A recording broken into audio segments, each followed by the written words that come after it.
Hello and welcome to a community conversation. I'm Michael Witch for LMC Media. And on the screen with me is Nicole Alifanti and Peter Bubba Fanelli. How are you, folks? Great. And Mike, Happy New Year to you. Thank you. And we're here to talk about the 36th annual Martin Luther King Jr. commemoration, which is on Wednesday, January 17th at 7 o'clock at Hommocks, and admission is free. And Nicole, you're the co-chair of the Human Rights Committee, correct? Yes, I am, with Nancy Pearson. And Mr. Fanelli, Peter, Bubba, you are the liaison to the committee for the Village of Mamaroneck, Larchmont, excuse me. Is that right? That is correct. Okay, so tell us what's going to happen. These commemorations, as I said, this is 36th annual, so they've been going on for several years. What can people expect to see at Hommocks on this 17th? Nicole, you want to take it? Yeah, sure.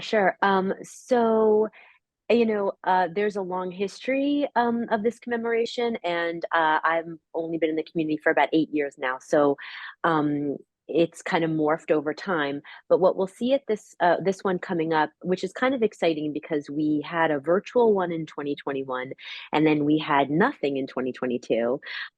So this year, it's going to be actually, I'm getting my dates anyway. We've skipped a bunch, but this is the first live one in a while. So we'll have Jeffrey King, who's the councilman for the town of Mamaroneck, speak about his family's history here in Mamaroneck.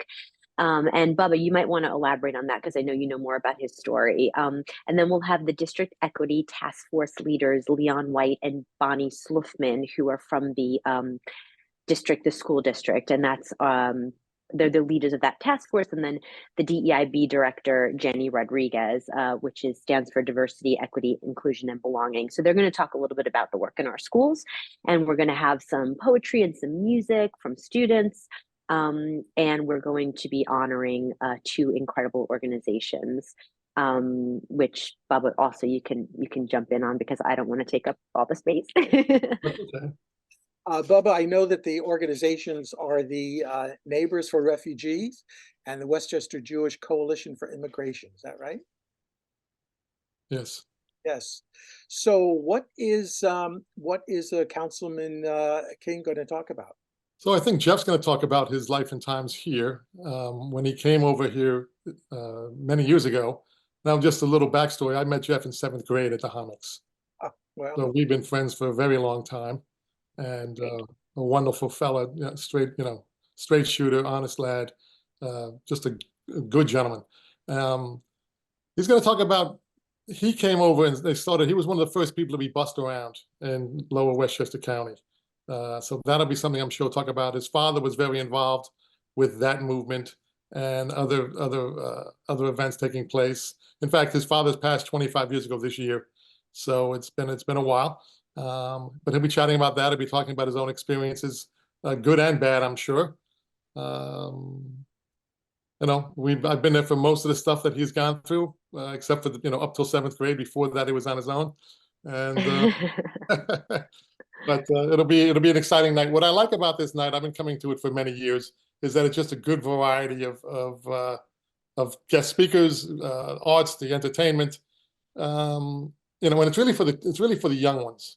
That's the ones that we try to really start to get involved here, is because that's the legacy, is carrying on this whole program with the youth. And without that, it all just kind of fades away. But I think that there's some excitement there, as Nicole was commenting on. It's going to be an interesting evening. And just looking forward to just having a lot of fun, getting the message out that the human rights is as crucial as it was 25, 30, 40, 50 years ago.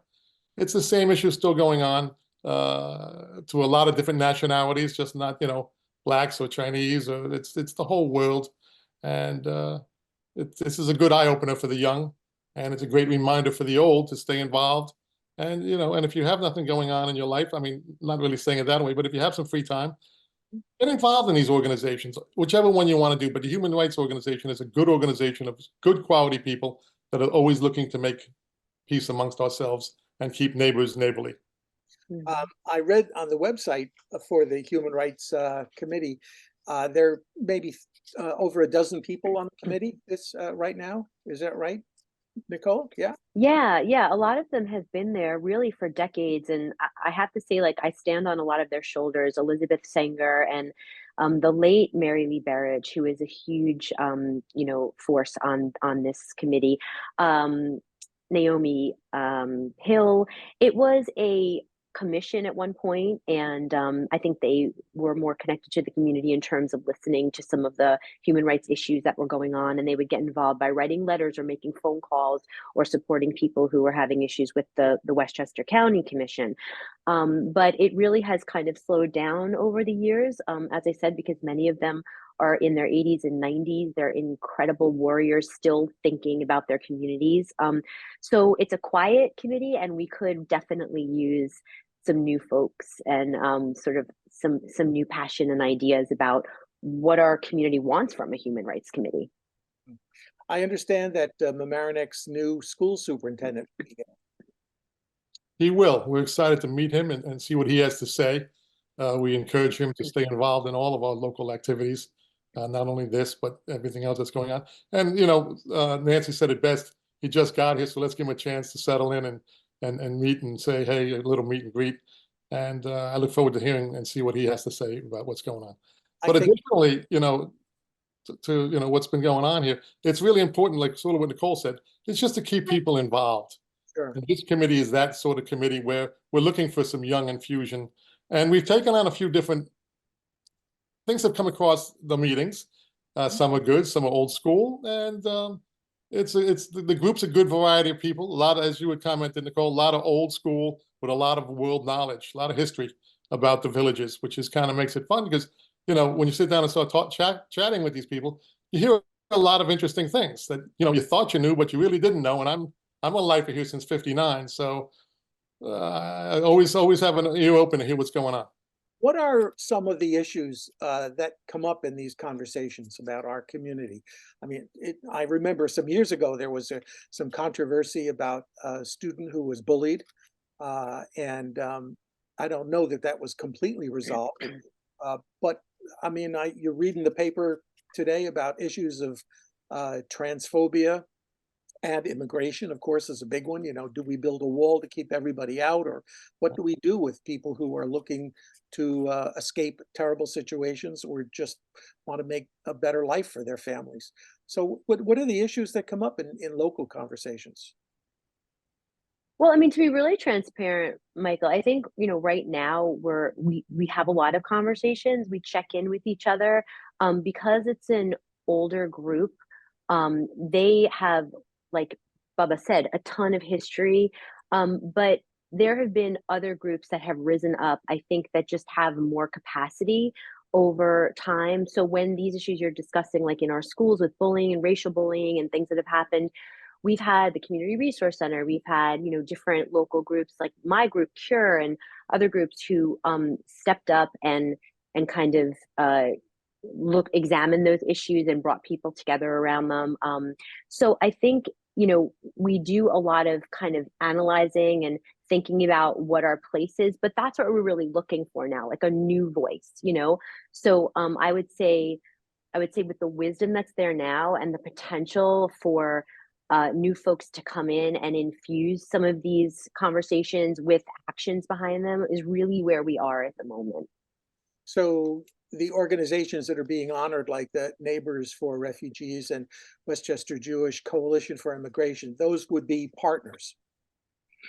Yeah, I mean, absolutely. They would be partners. I mean, there are so many groups in our community. We're really a service-oriented community. We have the Lions Club, we have the Coalition for Community, which stepped in during COVID and the floods. The Community Resource Center. We have our counseling center. There are so many people within the schools. I mean, we are just a community that's always looking to make change and to support the Mamaroneck Coalition for Affordable Housing. I mean, these are civil rights issues, like Bubba said, that have been ongoing for generations. And we would all partner. We would all work together. So right now, really what the Human Rights Committee does is we come together once a month. We talk about what's going on. But we don't quite still have that muscle to act. So that's what we're looking for.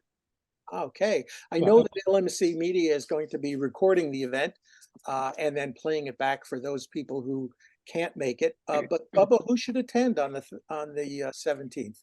Well, the Any nice thing, yeah, families, kids? yes, all of the above, families, kids, anyone interested in just to find out what's going on in the community. And it's an open event, it's free, it's in the auditorium at the Hommocks. It starts at 7, and it's gonna be a very informative evening, and highly recommend coming down and seeing what's going on. But to Nicole's point, you know, a lot of these events that we go to, it's wonderful that the old people are still there, you know, making it happen. But new blood is what we're looking for.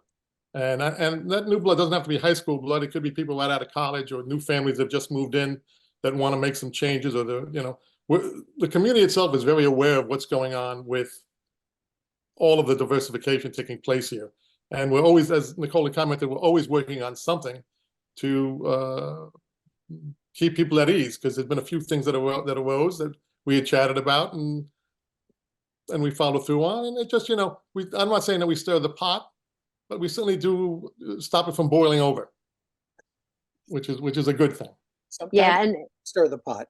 yeah, Bubba has that great retrospective history on it, which I don't, so I really appreciate it. I do want to say too, to keep it going is really sort of an honor to the people who have been there for decades, to our deceased folks like Brother Keith Yiser and Mary Lee Berridge.